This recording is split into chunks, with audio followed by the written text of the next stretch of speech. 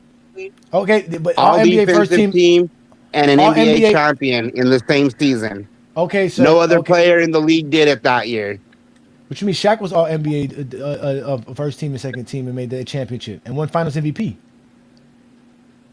And Shaq said Kobe was better than him that year, right? So when the fuck so we're going off of no, wait, no, forget that. Hold on, wait. It doesn't matter. So we're going off of what Shaq says. So Shaq determined who's the best player in the NBA is. Yep. He's. I mean, he was the one. He was the consistent, most dominant, best player in the league.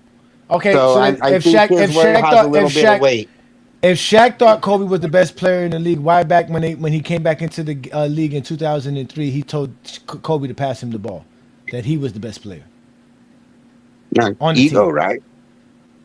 No, what's Kobe ego? Bryant didn't agree with it. He Okay, came but in no, and trading crap out of shape. So by 2003, Kobe was no longer the best player in the league because Shaq didn't think he was. Correct? No.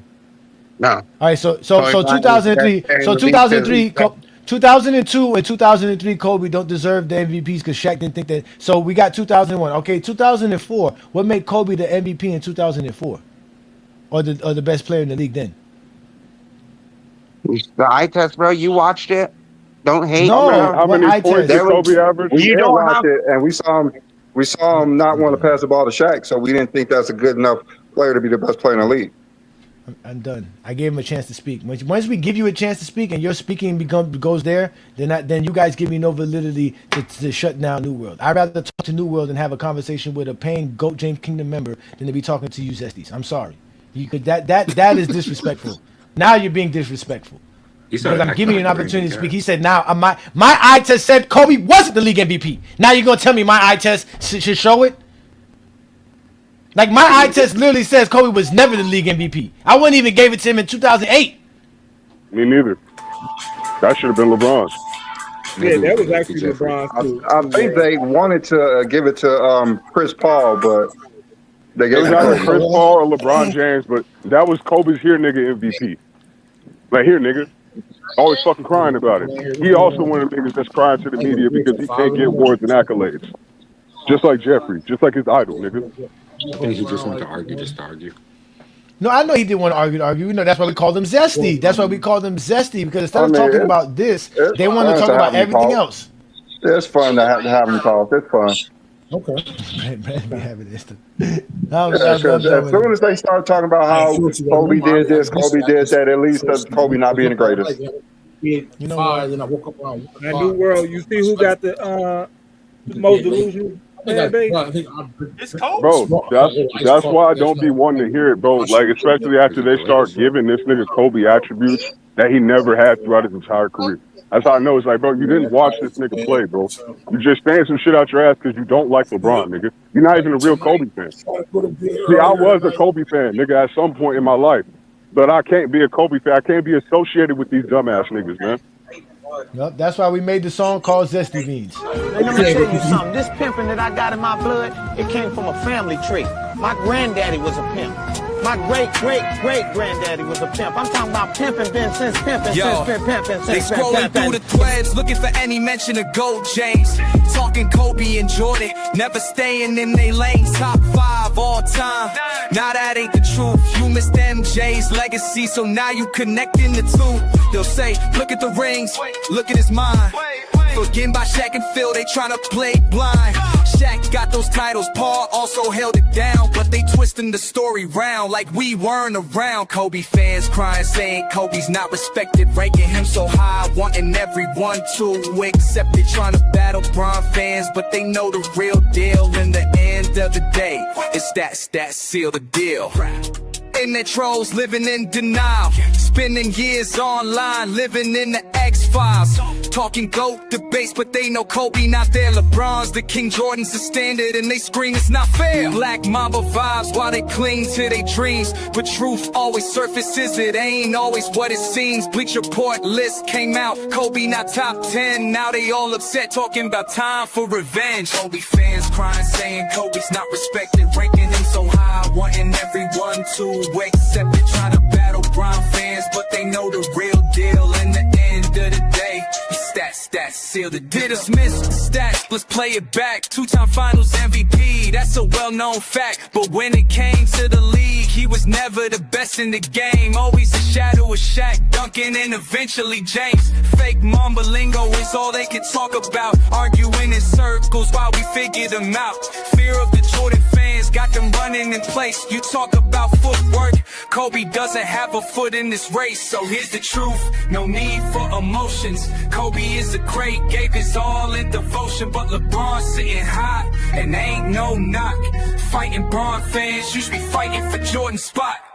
Kobe fans crying, saying Kobe's not respected, ranking him so high, wanting everyone to accept it. Trying to battle Bron fans, but they know the real deal. In the end of the day, it's stats seal. So don't complain, play the game and learn Kobe's place. Fuck Mamba mentality, we putting the stats in your face. Respect the Kobe, but we'll end this by saying when it comes to the GOAT debate, we don't want to hear Kobe's name. You'll put your own jersey on, play. About time now? Yeah. How? Baddest duo ever, Superman and Batman. 3 rings. Sacramento, who? What? Rick, who? Hi, Tara. Hi, Tara. Crazy.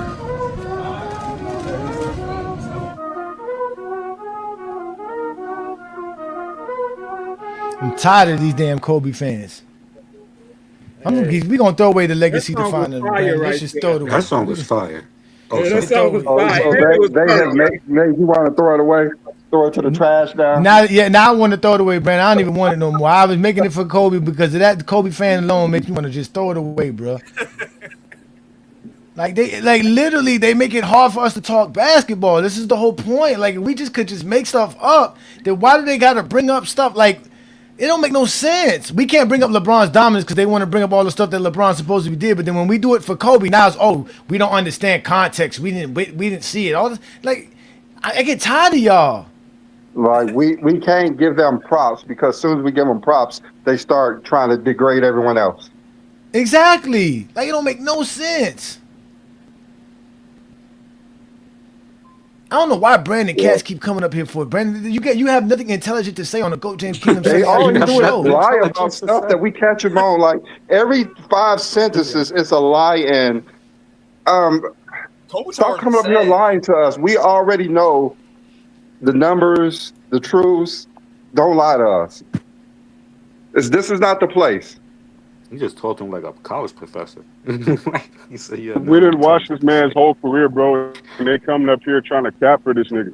Like, that's what be making me mad, bro. And I know you a Kobe fan too, B. Lee. My bad, bro. I know you was trying to get at that nigga, but it's like, damn, bro. Like, how you gonna tell me this about Kobe and you ain't never watched him play? You ain't never watched his career. I don't know. I feel like Brandon Cass is one of those dudes that bet his house on 2011. That's probably why he's still stuck on it. I like Jordan and Kobe, but come on, let's speak the truth. He bet his house on 20 years. And it's still safe to say that LeBron's the only one that get a 10 across the board in these categories. He's still the only one. And they mad about that. They stay mad about that. That's why. Yeah, it hurts their souls. Yeah, and Brandon's right. If we did do that, it would be LeBron, Jordan, Kobe, or LeBron, Kobe, Jordan. Then everybody else would fall behind them. Brandon, you should let your chat GPT do this, right? You should just because your chat GPT is zesty as is. Let them grade it and give it a category for each player and see what top 10 they come up with. And then we can try to formulate something off of that.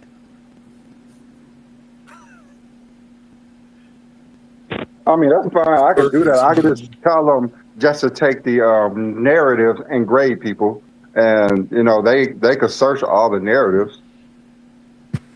How did you come up with the skill definer? How did that come up? All this came from ChatGPT. My ChatGPT. I asked it to help me. I asked it to help me create a legacy definer definition for it. So the definition is, again, the official definition for a legacy definer is a distinctive basketball attribute, identity, ability, mentality, impact, or historical distinction that became inseparable from a player's legacy and helps explain their greatness beyond accumulated statistics and accolades. So they gave me 10 separate definers that we can use. So instead of saying it's killer mentality or Mamba mentality for Kobe, there's one for mentality definer. That's a player's competitive and psychological identity, right? And then there's one for skill definer. This one basically is your historical exceptional basketball ability. But that's for players like Kyrie, Kobe, Tim Duncan, right? That not Magic Johnson, Larry Bird, highly skilled basketball players. Joker is another one that would be considered a skill defining for their legacy, right? And then you have winning, versatility, dominance, impact, innovation, longevity, cultural archetype, and I added the clutch aspect because I think clutch should be a legacy definer and as a part of a legacy. So these are just things that we can measure a player for outside of their regular stats and accolades, which is very easy to do. But these are what we call legacy definers. Like we were saying, guys like the Tracy McGrady's and even the Bill Russells and Wilt Chamberlain, where there's no stats to really measure their true greatness. A legacy definer helps do that. So it's just an addition to understanding how great a player is, because a part of the player's the greatness is their legacy. So we're just trying to figure out though, how do we use it? How do we measure it? How can we apply it to the game so that we can give guys their proper measurement, so that we know, because again, we have a measurement to grade players by their stats and accolades. That we can do. We know how to do that. And as you clearly see, we did that before. We was able to grade 100 players using this formula right here, which grade over 60 categories were used to grade players with this particular criteria. So we're just trying to see how can we implement that with this. So that's all we've been trying to do. I mean, y'all have made it as expansive as possible. Like, I think the legacy shit, I think that was, kind of just unnecessary. Like you said, it's like it's the dressing or the decoration on the cake, my nigga. Like, it's not even the edible part either. Yeah. What it is when your favorite team retires a guy jersey who never played for them. 1 through 11 is definitely LeBron. All right. So y'all want to let Brandon? Y'all want to let Brandon Katz? Y'all want to let Brandon Katz vent right quick before we get about it? You know what? If you want to let him rant, I'm gonna mute up for this. Give him 5 minutes to vent. Just give him 5 minutes to vent. Okay, let's give him 5 minutes. I'm gonna mute up for this. Y'all got this. Let's give him 5 minutes. Go ahead, Brandon. You got 5 minutes, Brandon Katz. Go ahead, man. Yeah, so first of all, Kobe Bryant was the best player in the NBA from 2006 to 2010. He was clearly better than LeBron, and the separator was the playoffs. Kobe was more efficient than LeBron most years against far tougher competition in the loaded West. Kobe led 3 teams to the finals. He was the best closer in the NBA, and Duncan was not the same player after 05, mostly because of faster precision. Bring up 2011. Kobe was clear. Yeah, 2011, Kobe had knee issues. No, I've said 2011, LeBron became better than Kobe. Kobe started having knee issues in 2011, even before he had the Achilles injury. But Kobe was clearly better from 06 to 2010. The separator is the playoffs. We saw LeBron go against the Spurs. He shot 36%. We saw Kobe go against that exact same defense, that exact same era. He cooked the shit out of them. Kobe cooked the shit out of the Spurs his whole career. But when you're talking LeBron versus Jordan, This is what ends the debate, and it goes to the list that you had. It's what ends the debate. LeBron and Jordan are both great players. So what it comes down to is, what is Jordan's greatest strength and what is Jordan's greatest weakness? Jordan's greatest strength is his scoring, specifically his clutch scoring. What is Jordan's greatest weakness? Nothing. There's not a single person on this panel who can give a significant weakness to Jordan's game. LeBron's weakness is that most of his career, he was not a consistent shooter. He shot like shit in his first 3 finals, including in 2012 when he beat OKC. He shot 38% outside of the paint in that series. He shot like shit in the 2013 finals, with the exception of that Game 7. So Jordan's greatest strength outweighs LeBron's greatest strength, and Jordan's biggest weakness is nowhere near as weak as LeBron's biggest weakness. Jordan's best finals is 93, he averaged 35 a game. That's better than any finals LeBron has. Jordan's worst finals is 96. Still was finals MVP, won 4-1 against Seattle. LeBron's worst finals is 2011. His best finals is 2020. His best finals isn't as good as Jordan's, and his worst finals is far worse. And the key separator between LeBron and Jordan is a more complete player. He can play on and off the ball, he can play in a system, and that's why teams like the 93 Bulls won 55 games to 94. The Bulls did not have to build their entire roster around a player who couldn't play in a system or play off the ball. The main reason why LeBron's teams are trash when he leaves them is they have to play LeBron ball. They have to give the ball to LeBron. He has to have the ball almost the entire possession, which is why LeBron shows up. Let you know that sometimes you gotta shut the fuck up. And this current time is just one of those times you gotta shut the fuck up. I don't think you're a bad person. I just don't want to hear you talking anymore. You gotta shut the fuck up. Yeah, and with that being said, we're not finna sit here and go through that diatribe bullshit here and go James Kingdom, man. We actually talk basketball, not that bullshit you just heard. So again, if you like this type of content, y'all make sure to follow the GOAT James Kingdom platform on all places and all. Oh, we don't need to clip that up. That's just for those who are watching the show. We don't got to clip up Brandon Katz, man. He's been exposed too many times, man.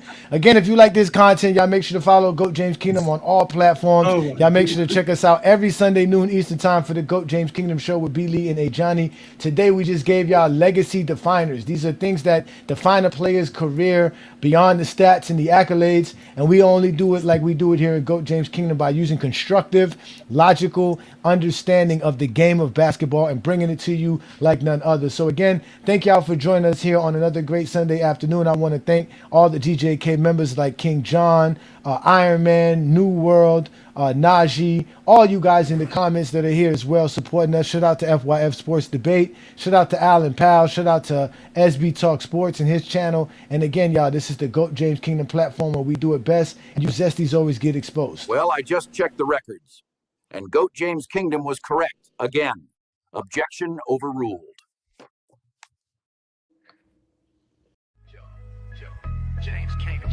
Jordan had killer instinct, cold when it counted. Kobe had Mamba mentality, work never doubted. Curry changed the range, made the court expand. Russell stacked winning like rings in his hand. LeBron brought versatility, nobody ever seen. Point guard, score, defender, chessboard king. Stats can show buckets, awards can show praise. But legacy explains why they shifted the game. This ain't just narrative, this ain't fan emotion. We building criteria, putting truth in motion. What made you different? What made you last? What part of your greatness lies beyond the stats? If we only count numbers, something gets missed. The identity, the impact, the historical twist. GOAT James Kingdom, we taking it higher. Greatness got a third pillar, legacy definer. What gets lost when the box score close? What still speaks when the trophies don't? The numbers tell what happened that night, but legacy tells who changed the light. Stats tell the numbers, awards tell the climb, but legacy tell what survives through time. One trait, one mark, one thing they remember. That's what we call the legacy definer. Production plus achievement, legacy makes greatness. GOAT James Kingdom here to separate the fake from the sacred. Who changed the game? Who left the fire? Sunday show, we judge the legacy definer.